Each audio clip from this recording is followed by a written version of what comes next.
Classique. 7h30, 9h, la matinale de Radio Classique avec Guillaume Durand.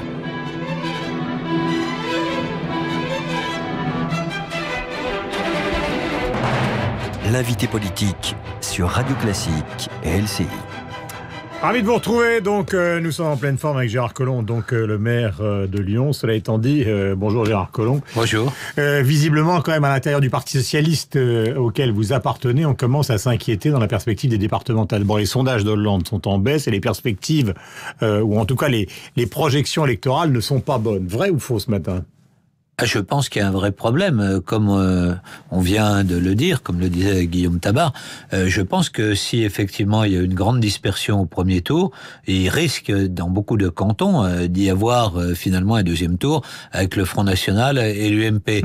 Donc c'est évidemment... Il faut rappeler qu'il faut passer la barre des 12,5 ou il faut être dans les deux premiers, quoi. Et avec 12,5, il faut une participation électorale qui soit d'abord élevée, parce qu'autrement on est sûr d'être en dessous des 12,5. Donc oui, c'est une situation compliquée et il faut essayer de se réunir. Bon, il y a en même temps des binômes. Théoriquement, cela, vous savez, l'élection cantonale, maintenant, je rappelle, pour vos auditeurs, se fait sur donc des binômes où on peut avoir théoriquement l'un qui soit d'une couleur politique, l'autre de l'autre, ça permet l'unité. Encore faut-il en avoir la volonté. Et on voit bien, par exemple, que chez un certain nombre de nos partenaires, chez les Verts, par exemple, il y en a qui veulent venir avec le PS et d'autres qui sont tentés par une expérience avec l'extrême gauche. De l'autre. Oui, absolument. Ouais. Oui. Non, mais alors justement, puisque c'est vu de Lyon, mais enfin Lyon, c'est nous, c'est la France. Hein, est-ce que vous considérez aujourd'hui, puisque vous avez toujours été social-libéral, qu'il faut se débarrasser... Social-réformiste. Oui, social-réformiste.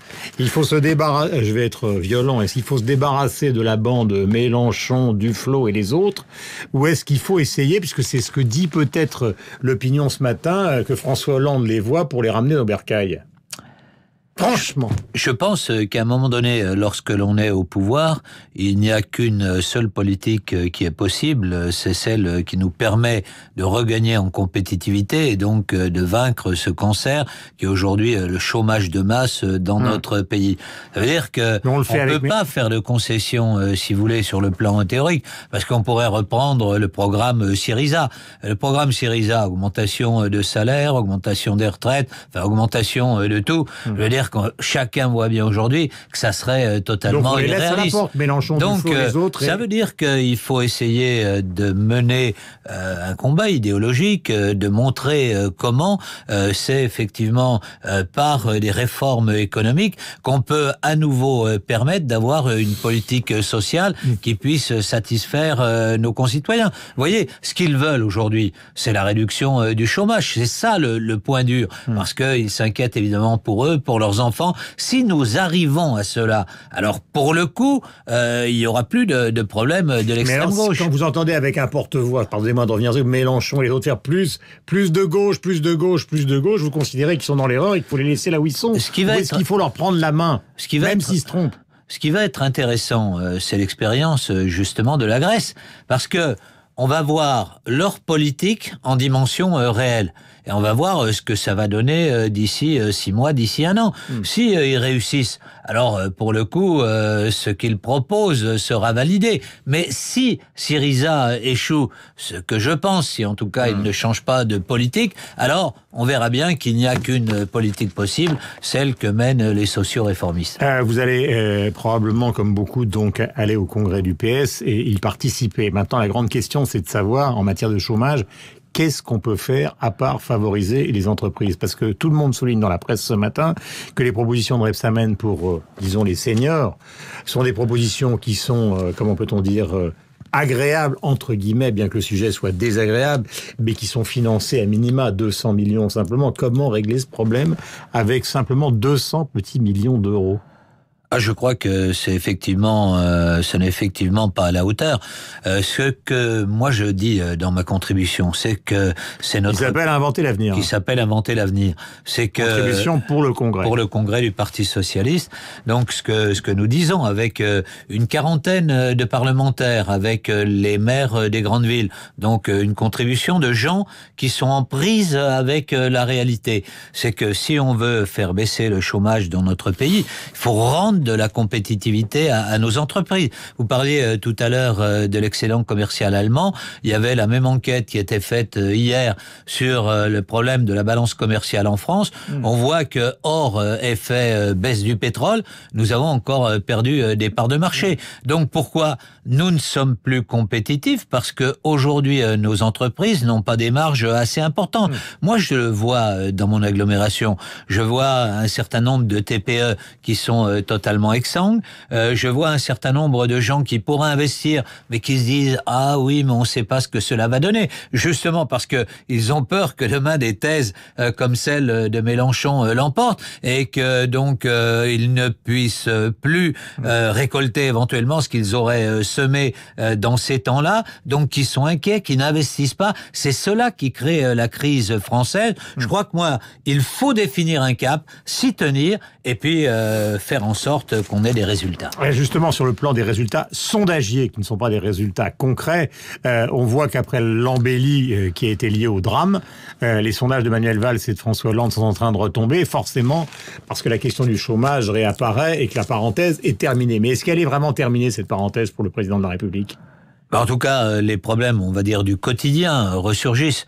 Et effectivement, les problèmes du quotidien, c'est le problème du chômage de masse, c'est celui de la précarisation, c'est celui d'une certaine pauvreté. C'est aussi les difficultés que rencontrent un certain nombre de territoires. Quand on regarde, par exemple, notre pays, on voit qu'il y a des agglomérations, les grandes métropoles, dans lesquelles cela ne va pas si mal, où il continue à y avoir de la croissance économique, puis à tous ces territoires périphériques qui étaient sur l'industrie d'hier et donc qui souffrent terriblement de la crise de ces industries traditionnelles. Est-ce que c'est une illusion pour un président de la République? Ça leur est arrivé à tous, finalement, de s'intéresser plus à l'étranger, à la politique internationale qu'à la politique française. On a vu ça avec Chirac.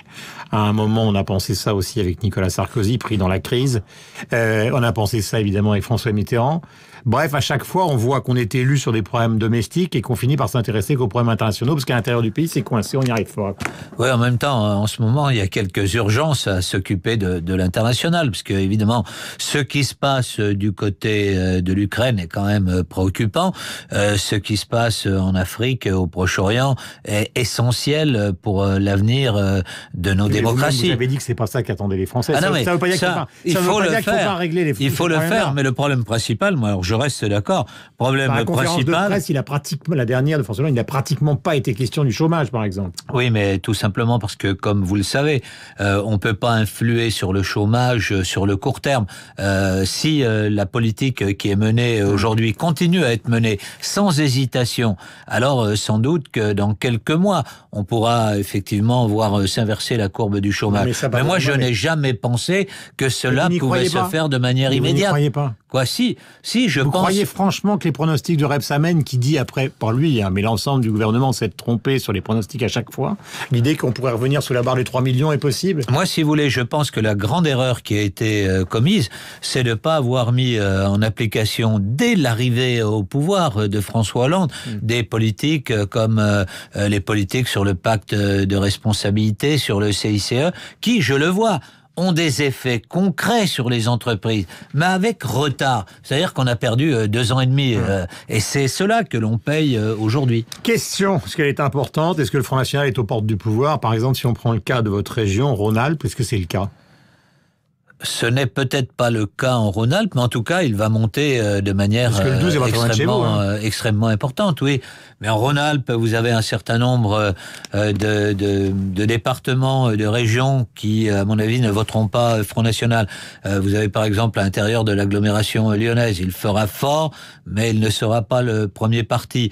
Du côté de Grenoble, c'est la même chose. Du côté de la Savoie, de la Haute-Savoie, avec une tradition démocrate chrétienne forte, il ne pourra pas atteindre les résultats qu'il connaît ailleurs. Puis vous voyez, on n'est pas dans un territoire marginalisé, on est dans un territoire où on continue à avoir de la croissance, une des régions sans doute en Europe qui marche le mieux. Donc tout cela donne un peu d'espérance. Mais c'est pas le cas sur l'ensemble du pays. Mais c'est pas le cas sur l'ensemble du pays. Est-ce que vous considérez qu'il y a une responsabilité de la gauche ou de la droite classique justement dans la montée du Front National? Ah oui, je pense... De quoi est responsable Hollande et de quoi pourrait être responsable l'UMP? Si vous voulez, je pense, moi, que la grande responsabilité, c'est le fait d'avoir sombré dans la démagogie.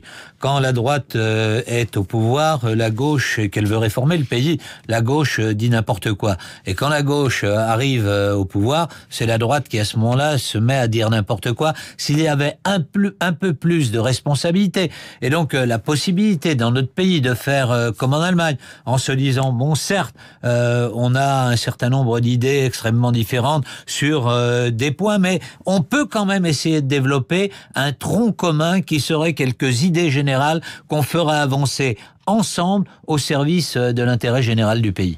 Gérard Collomb, donc la contribution qu'il porte pour le futur congrès du Parti Socialiste, donc s'appelle Inventer l'avenir. Bonne journée à vous.